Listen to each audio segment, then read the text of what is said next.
Fala, meu povo, mais um vídeo aqui para vocês. Hoje, sexta-feira, 19 de abril, vamos falar um pouco mais sobre o clássico Bavi. Afinal, domingo é dia, domingo tem Bavi novamente. Por mais que os últimos a gente não venha tendo recordações tão positivas assim, a gente tem que tentar ficar pelo menos positivo para esse confronto de domingo agora pelo Campeonato Brasileiro. Vamos falar sobre o time do Vitória que vem com desfalques para enfrentar o Bahia e também um possível time titular do Tricolor, o time ideal para essa partida, além, claro, da janela de transferências, porque hoje, 19 de abril, é o último dia da janela doméstica, né, somente para jogadores que disputaram o estadual, e pelo que parece a gente não deve ter nenhuma movimentação ainda do bid do Bahia. Vou tentar informar vocês o motivo disso ter acontecido, além, claro, de explicar situações. Teve jogador do Bahia que foi procurado pelo Botafogo nessas últimas horas, eu vou explicar tudo isso para vocês. Já conto muito com o teu like nesse vídeo para ajudar o canal e, consequentemente, o nome do Esporte Clube Bahia. Peço também que você se inscreva aqui, meu querido. Estamos tentando chegar a 4.000 inscritos, já batemos a meta de 3.000, agora é 4.000 inscritos,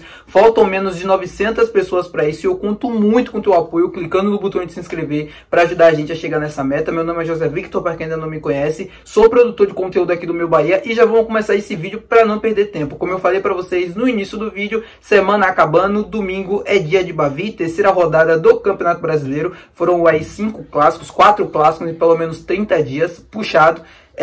A gente sempre ficava aguardando, né, essa busca por mais clássicos e tudo mais, mas tantos clássicos desgastantes, pesados, em um longo, né, de 30 dias, eu acho que não cai bem para ninguém, até mesmo para o torcedor. Mas enfim, domingo é dia lá no Barradão novamente, o Bahia tentando fazer uma história diferente no clássico, né, porque perdeu os últimos 2 lá no Barradão. A gente vai falar sobre o Vitória, que tem desfalques importantes para enfrentar o Bahia. O zagueiro Camutanga e o volante Dudu são desfalques no time do Vitória, ambos lesionados, não enfrentam o Tricolor no domingo. O Bahia, por sinal, graças a Deus, nenhuma lesão, nenhuma suspensão ou algo do tipo, deve ir completo, com força máxima, aquilo que já tem, com exceção, obviamente, de Rian e Acevedo, que são os únicos lesionados hoje do elenco. Desfalques importantes no time do Vitória. No time do Bahia, a gente tentando imaginar uma equipe ideal. Eu venho falando isso com vocês lá no Instagram também há bastante tempo, pensando e idealizando um time titular do Bahia para esse confronto. Eu vou fazer uma análise amanhã, no vídeo de amanhã, de pré-jogo, e aí sim eu vou tentar trazer todas as informações que eu estou tentando checar até o dia de amanhã, possível time titular, se a gente vai ter alguma mudança ou não. Acho que a principal dúvida para a equipe é a presença ou não do Gabriel Xavier. Tudo isso eu estou tentando checar para trazer no vídeo de pré-jogo as informações concretas para vocês. A gente sempre acerta, a gente sempre erra, faz parte. Eu sempre tento acertar mais do que errar, né? A gente acertou o Gabriel Xavier no último jogo e errou o Jean Lucas. Para o jogo do Barradão, Marcos Felipe, Santi Arias, Cuesta e Luciano Juba. A dúvida para mim fica pelo ladu direito da zaga, se vai dar Canu ou se vai dar Gabriel Xavier. Eu falei no último vídeo, comentei, que eu não sabia até que ponto a entrada do Gabriel Xavier se dava pelo merecimento dele na concepção do treinador, se realmente estava pedindo passagem e se o Ceni conseguiu enxergar tudo aquilo que a gente sempre falava do Gabriel Xavier, ou se ele estava preservando o Canu para o clássico de domingo. Eu não sei, eu realmente não sei. É tanto que na coletiva o Rogério é perguntado diversas vezes sobre o Gabriel Xavier e ele hesita em falar bem, em falar tanto do jogador, até para tentar não desmerecer o Canu e também até para não agravar o momento que ele mesmo vive, um momento de críticas, momento ruim mesmo com a camisa do Bahia, mais um momento ruim do Canu, onde ele é o principal alvo das pessoas, dos torcedores, da imprensa, e com merecimento. O Canu vem sendo, vem comprometendo em quase todos os jogos defensivamente. Não é um zagueiro que passa segurança, não é um zagueiro que dá equilíbrio para esse sistema defensivo, que é aquilo que o time mais precisa nesse momento, que apresenta estabilidade, que apresenta um mini momento de crise, com a perda do título baiano e as desconfianças crescendo. O Bahia precisa mostrar segurança, precisa mostrar equilíbrio, até constância também, e o Canu não vem conseguindo dar isso nos últimos jogos, já há um tempinho também. Ele teve alguns bons jogos nesse ano de 2024, mas quase todos foram ruins, comprometeram de alguma forma, ou atuações individuais também do Canu não foram legais. E o Gabriel Xavier, pelo contrário, sempre se mostra ser seguro, bastante seguro, simples nas ações, que passa segurança, passa tranquilidade para o sistema defensivo, apesar de jovem, vem conseguindo entregar boas atuações individuais, tem ótimos números também defensivos, e para mim tem que ser o zagueiro titular do Bahia. Então, pensando no clássico, pensando de algo novo para o Barradão, para a gente ir com algo novo, para tentar, não que isso vá fazer total diferença para que o time consiga vencer o jogo, não é isso, mas eu acho que passa muito mais segurança e passa também um recado diferente.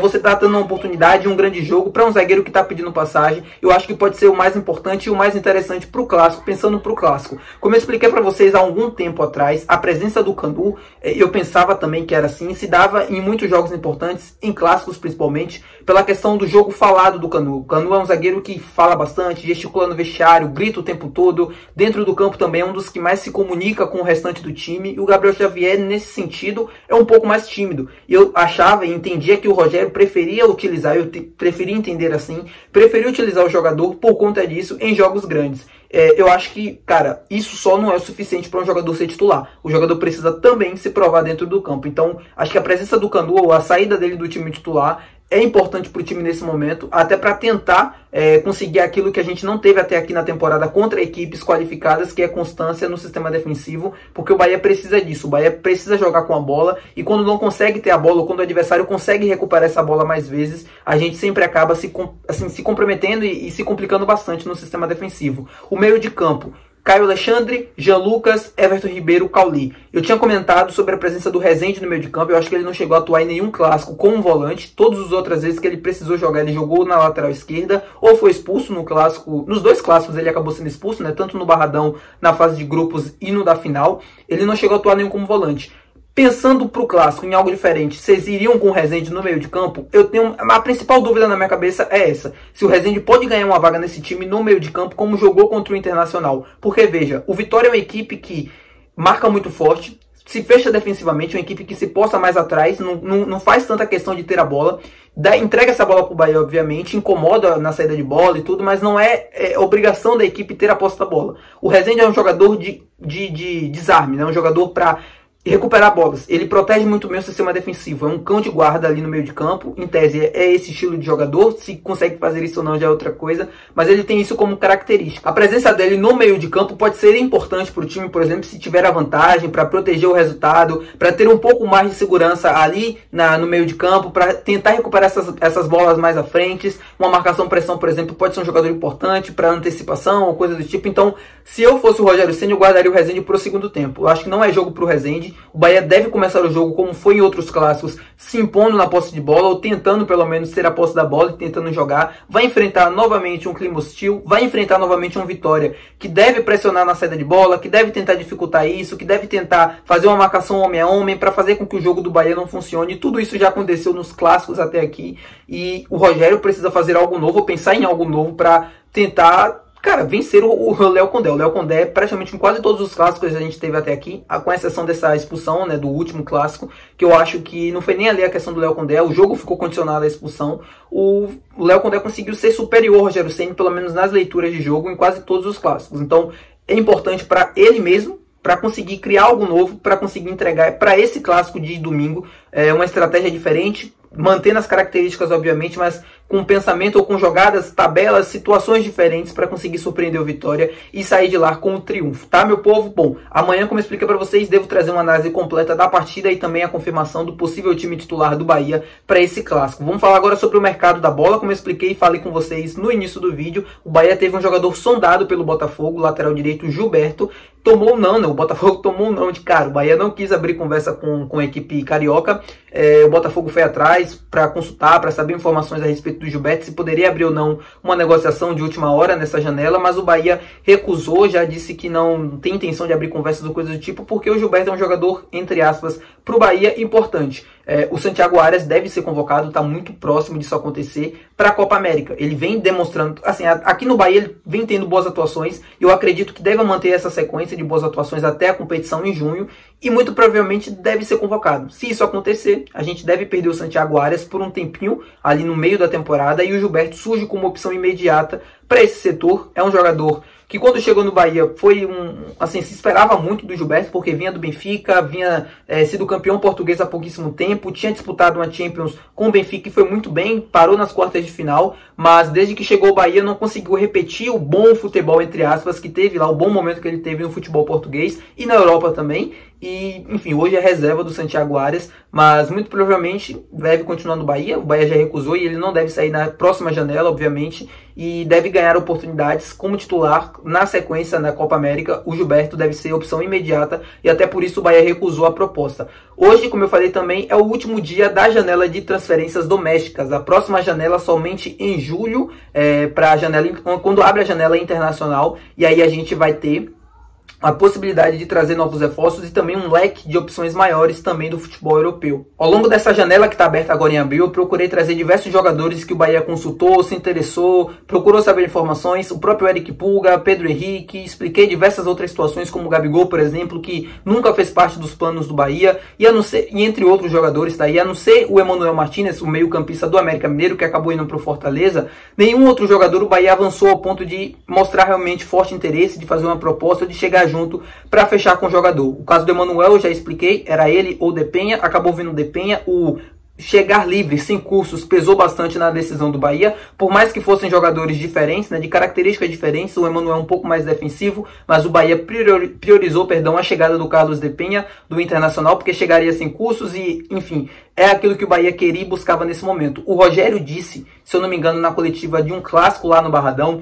que o Bahia já tinha gastado muito dinheiro, que as pessoas pensavam que o Bahia tinha um leque com dinheiro infinito e saía fazendo contratação atrás de contratação, e que não funcionava dessa maneira, que o clube já havia gastado muito em muitas áreas desse time e que muito provavelmente a gente não viria reforços com valores assim grandes, né, com valores maiores. E eu expliquei isso para vocês ao longo também da janela e em alguns vídeos aqui no canal. O Bahia não tem um cheque livre, um passe livre de contratações só porque pertence ao Grupo City. Eles têm toda uma base, e eu consultei uma fonte também que eu tenho dentro do clube que me explicou perfeitamente como funcionam as coisas. O Bahia tem todo um planejamento, né, de contratações, jogadores para investir, posições, valores também bem definidos. O Grupo City é um grupo que chegou onde chegou, conquistou o que conquistou, porque sempre manteve essa coerência. É um clube que se preocupa muito em gastar o que pode para não endividar ou para que não suba tanto o teto assim. Claro, quando eles entendem que o time precisa se reforçar mais do que eles imaginavam, como foi na temporada passada, eles reforçam. A gente trouxe o Gilberto, trouxe o Adriel e outros jogadores também, o Camilo Cândido, por exemplo.